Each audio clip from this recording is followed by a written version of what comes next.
¿Vale? Venga. Bueno, Paco, explícanos un poco movimiento obrero partiendo de Pirelli, por ejemplo. Ya. Tú tienes un historial muy anterior, pero ¿cómo organizáis Pirelli, comisiones y digamos? Ya. O sea, yo antes de entrar en Pirelli, trabajé en la Coesme, en la calderería, trabajé en la NERPI de calderero, trabajé en material y construcciones en Barcelona, en fin. Y al final, pues, se me rompieron los oídos a consecuencia de los golpes de la calderería, y entonces fue cuando ingresé, por mediación de un falangista, me recomendó en Pirelli. Por aquello de los cursillos de cristiandad y todo esto, pues hice amistad con toda esta gente, total que pude entrar en Pirelli. Me acuerdo que tuve que tirar la cartilla del seguro y todo para que no me pudieran ligar mucho con mi pasado.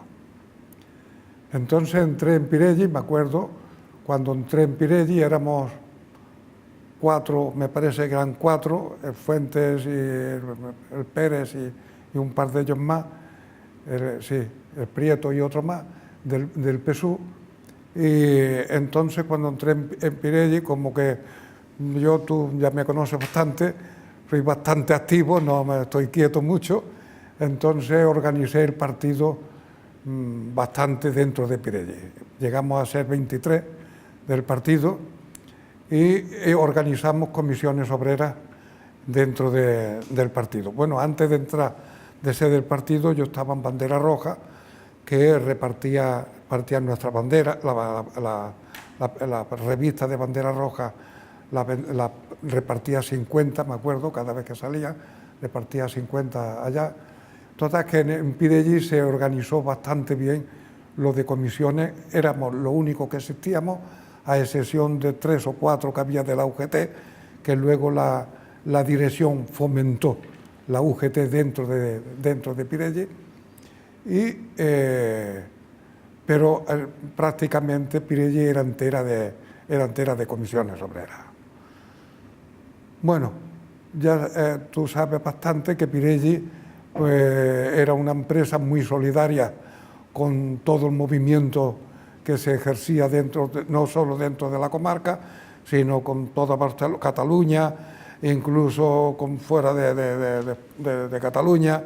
Me acuerdo que hacíamos más, por ejemplo, huelga, me acuerdo cuando la minación de banda en Frío, en Asturias, pues hicimos huelga en solidaridad con la minación de banda. Hacíamos huelgas por menos de un pito. Todo esto, pues, nos llevó a ser una empresa muy combativa.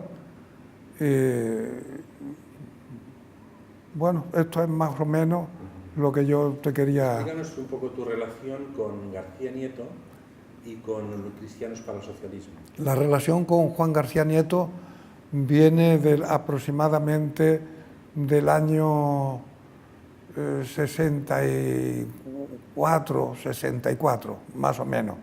Yo estaba en la OAC, Hermandad Obrera de Acción Católica, entonces vino Juan García Nieto, cayó por aquí, por Cornellá, vivía en Barcelona, y tomó mucho contacto con todo el grupo de la OAC, y al final se quedó aquí con nosotros, viviendo en San Ildefonso, la calle Castaño, me parece que era. Entonces, bueno, la OAC, como era un movimiento, sigue siéndolo, lo que pasa es que ahora ya tiene menos peso, fue un movimiento dentro de la comarca que cogió un peso bastante fuerte. Yo era el presidente de la OAC en la comarca, por ahí me vino mi primer fichaje en la policía y sobre todo en la Guardia Civil de Cornellá, que ya no me daban ni siquiera el permiso para poder sacarme el permiso de conducir, me lo tuve que sacar en Pamplona. Bien, entonces nosotros en la OAC llegó un momento que, como organizamos comisiones obreras, aproximadamente ya por los años 67 más o menos, 68 posiblemente. Entonces yo ya planteé, como yo era el presidente de la OAC, como he dicho, planteé que la OAC no tenía mucho sentido de ser dentro de esta comarca, porque si ya estaba el movimiento obrero más o menos organizado, que lo que teníamos que hacer era integrarnos dentro del movimiento obrero y dejarnos de la OAC, que era un movimiento cristiano. Entonces, bueno, se aceptó el planteamiento y se deshizo la OAC en la comarca del Bajo Llobregat. Tuvimos nuestro problema con el obispado de Barcelona, que nos llamaba y que no entendía la actitud, que tal y que cual, pero entonces se deshizo la OAC y nos integramos todos de lleno dentro de comisiones obreras. A raíz de desaparecer la OAC en la comarca, lo que se creó fue las comunidades de base, las comunidades cristianas de base. Entonces, a partir de ahí empezamos a tener contacto con Cristianos por el Socialismo en Chile. Y esto fue, más que nada, el pionero de esto fue Juan García Nieto y el Alfonso Carlos Comés. Fueron los pioneros de Cristianos por el Socialismo. Bueno, nosotros nos integramos una serie de gente de lleno dentro de Cristianos por el Socialismo y lo fundamos aquí en la comarca del Bajo Llobregat y en Barcelona, como es natural. Fue un movimiento que cogió muchísimo peso, mucho prestigio, como todo cuando nace, pues tenía bastante prestigio. A raíz de ahí ya, pues, bueno, todavía sigue existiendo lo de Cristianos por el Socialismo. Nos reunimos cada un par de veces o tres, nos reunimos aquí en Cataluña, sobre todo para preparar la Asamblea Nacional que se hace una vez al año, y nos reunimos una vez al año una vez ahora lo estamos haciendo, una vez aquí en Barcelona y otra vez en Madrid. Alternamos una ciudad con la otra.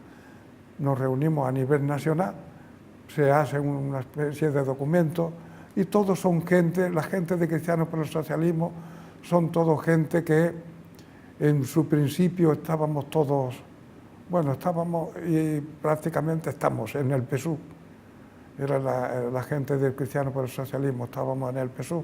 Algunos, cuando se creó Iniciativa por Cataluña, se quedó en Iniciativa, pero muy poquita gente. Aquí, por ejemplo, en Cornellà me parece que el único que quedó fue Veneno en Iniciativa por Cataluña. El resto nos salimos de Iniciativa y que fue cuando el PSUV se deshizo también un poco. Y fue cuando se fundó el PSUV Viu.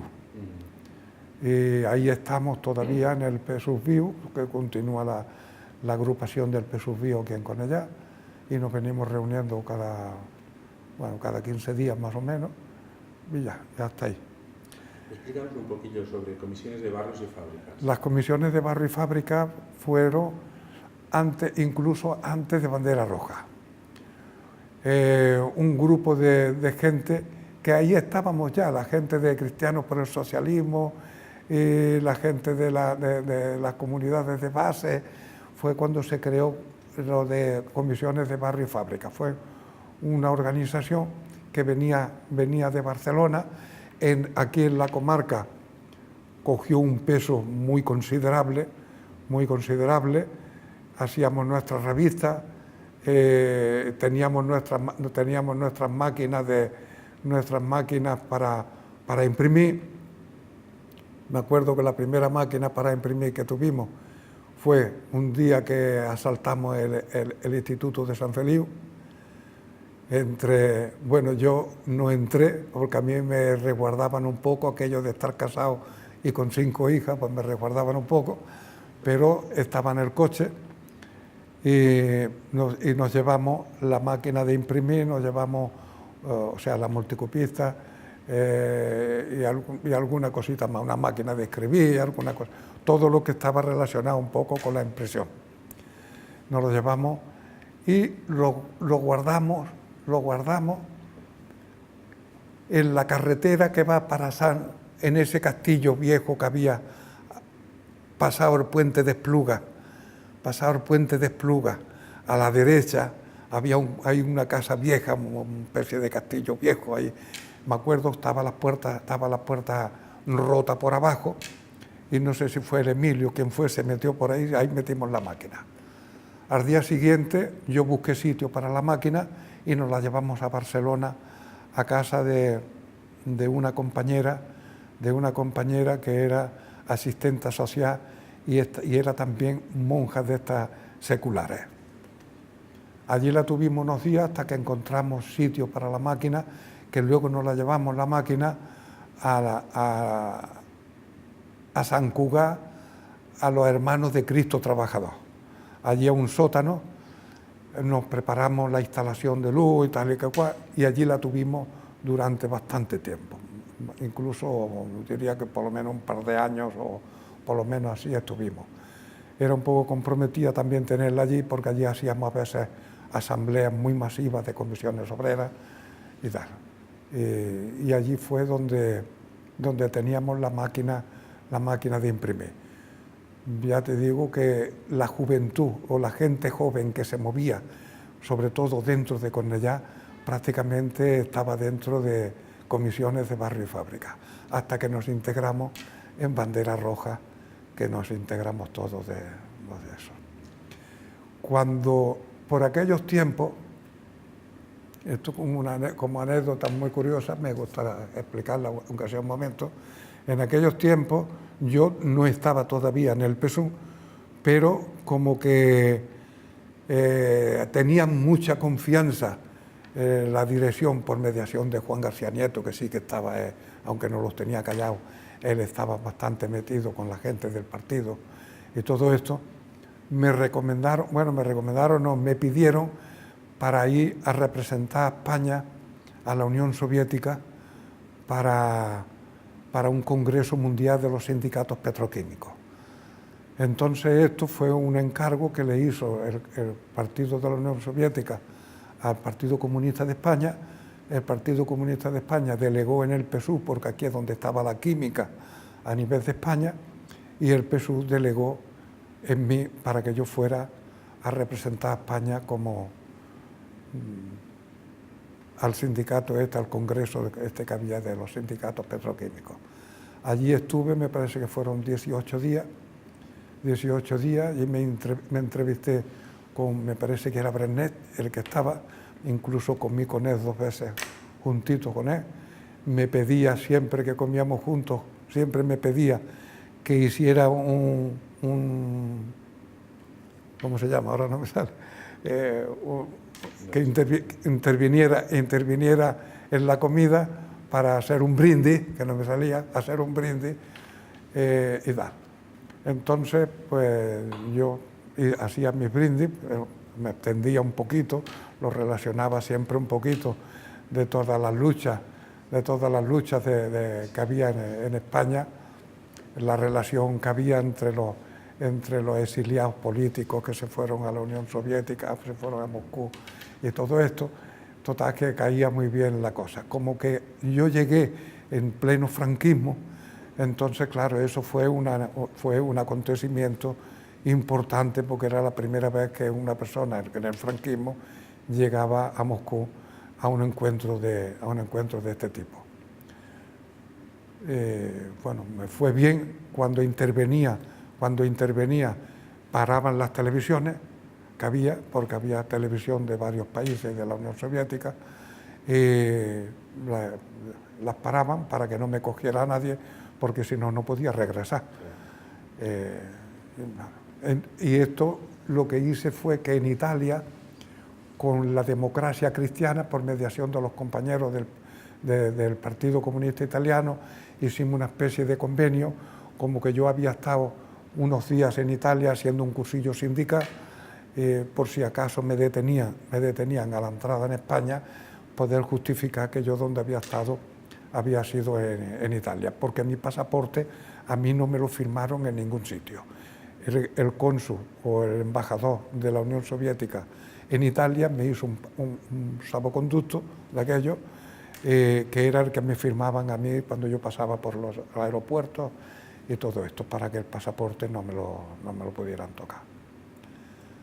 Bueno, eso es otra cosa. Te quería preguntar, ¿cómo vivisteis, digamos, hay un capítulo que hablamos de las inundaciones, Sí. ¿Cómo se viven las inundaciones y cómo se forja una solidaridad entre movimiento obrero y movimiento ciudadano? Sí. Las inundaciones, esto yo diría que los protagonistas esenciales de esa ligazón que hubo del movimiento ciudadano con el movimiento obrero fue a causa de la gente de Bandera Roja, porque entonces aquí ya estaba el Calda, el Bigote, que me supongo que lo llegaste a conocer, y otros que se integraron aquí en Cornellá, y entonces, bueno, toda la gente de Bandera Roja nos dedicamos de lleno dentro de ayudar a la gente a la limpieza de las casas. Me acuerdo en Almeda, que incluso había hasta barcas para poder correr por la calle de Almeda, andar, y hubo una integración muy fuerte, una solidaridad muy fuerte. Las manifestaciones fueron muy grandes a raíz de las inundaciones, porque empezaron ya a haber incluso algunos brotes de paludismo, no sé qué era lo que había, y ya empezaron a vacunar gente, porque por la exigencia que hicimos tan fuerte. Me acuerdo en una manifestación que salimos de la final de la Rambla para arriba, para coger la plaza de la iglesia hacia el ayuntamiento. Fue una manifestación muy fuerte, muy violenta, porque hubo mucha policía, mucho palo, mucha violencia. Entonces ahí hubo un encontronazo muy fuerte con la policía, porque hubo palos, y entonces estábamos, como diríamos, que a cuerpo peleando con la policía a golpe limpio unos contra otros. Me acuerdo que un policía le pegó un palo a un muchacho, un tal Malpica, que trabajaba en la Clauso. Le quitó, perdió el sentido el muchacho. Yo le tiré al policía, le pegué en el estómago, la pistola que la tenía en la mano la perdió, el fajardo que fue a quitarle la pistola, que cayó en el suelo. Se cayó en el suelo la pistola porque me la tenía puesta en el vientre, y el Calda, como era un tío alto, por encima de mí le pegó fuerte en la cara y el tío cayó y perdió la pistola. O sea, ya te digo, fue un encontronazo muy fuerte con la policía. Al final subimos Rambla arriba y llegamos hasta el ayuntamiento. Lo que nos dieron en el ayuntamiento, hicieron llegar, fue un camión con palas para cargar camiones.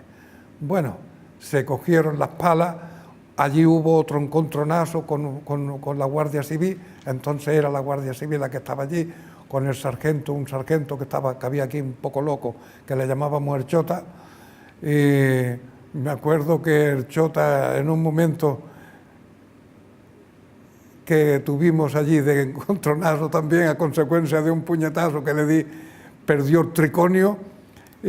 Aquello fue muy fuerte también, una violencia muy fuerte. Estábamos un poco, como podríamos decir, habíamos perdido un poco el norte todo, tanto la policía como los demás. Y todo aquello pues acarreó que hubiera una sensibilidad muy fuerte a nivel del pueblo en general. Todo el pueblo se solidarizó con el movimiento obrero en aquel caso. Bueno, esto fue así la anécdota más de lo que fue pasando. Tenemos ya el material que queremos. Hay una cosa que sí nos gustaría que cogieras, que es el tema del Chota, porque se ha ido hablando del Chota, por decirlo no. Sí. ¿Quién era el Chota? El Chota era un sargento de la Guardia Civil que había aquí en Cornellá. Este fue el que me fichó. Me acuerdo que era un tío que estaba un poco tocado. Por eso le decíamos el Chota. El Chota es una cabra loca, como cabra loca. Me acuerdo que un día un vecino, porque yo vivía en la Torrecita, ahí en la calle San Jerónimo, el vecino, un tal Muñoz, que vivía detrás de la casa nuestra, unos talleres que tenía, me vino a casa diciendo: Arias, desaparece de aquí, porque había ido el Chota, había ido a su casa porque habían cogido a una de las hijas en la manifestación de la Rambla precisamente. Dice: ha venido preguntándome por ti, yo le he dicho que no te conozco, te han cogido perfectamente con tu boina puesta, como yo llevaba mucho porque padezco mucho de la piel, con tu boina puesta y el puño en alto, y lo que me has dicho es que si te coges, pues que lo puedes pasar muy mal, así que yo te recomendaría que te marcharas una temporada. Entonces hicimos una reunión en San Ildefonso, en casa de unas monjas que había en San Ildefonso, que luego estas monjas se integraron en la comunidad cristiana de Cornellá, y algunas de ellas se salieron y se integraron dentro del movimiento obrero, o sea que todo aquello trajo repercusiones. Y me marché a Pamplona. Entonces fue cuando me saqué el carnet de conducir en Pamplona, como que no me conocía nadie allí, en Pamplona, porque allí estaba mi madre y mi hermano Juan. Y el Chota, yo lo único que puedo decir era esto, que lo conocía porque era el sargento, que estaba un poco tocado, que era bastante represivo el tío, era lo único que yo lo conocía. Muy violento, porque él, cuando detuvieron a 5 de Almeda, sí, les torturó a Miguel Salas, poco más lo estrangula. Y el tío era violento. Era muy violento. Sí. Y ya para terminar, ¿qué nombre de guerra tenías? El vasco. ¿También te llamaban el Boinas? ¿El Boina también o no? No, el Boina le llamábamos a uno que trabajaba en la Elsa. O el Gorra, sí. Que se mató, me parece. Sí, Pepe Gracia. Sí. Exactamente, Pepe Gracia. Del barrio centro. Sí, a ese le llamábamos el Gorra. No, yo siempre como iba con mi boina, pero me decían el vasco por lo de la boina, por llevar la boina puesta. Sí. Perfecto. Muy bien. Oye, pues. Fue cuando yo hice unos cursillos de tipo religioso que se llamaba cursillos de cristiandad, pero que te despertaba un poco los sentidos de la justicia. Y entonces yo esto ya lo de la huelga de la Siemens, esto lo trasladé yo ya bastante a la NERPI. La NERPI era una gente muy conservadora, allí no había nada que hacer. Esto fue por cierto, en una de las huelgas que hicimos, me salí y ya no quise entrar en NERPI, entonces me fui a trabajar a la calderería, a la COEME, allí a Almeda. Muy bien. Oye, pues perfecto, tú ya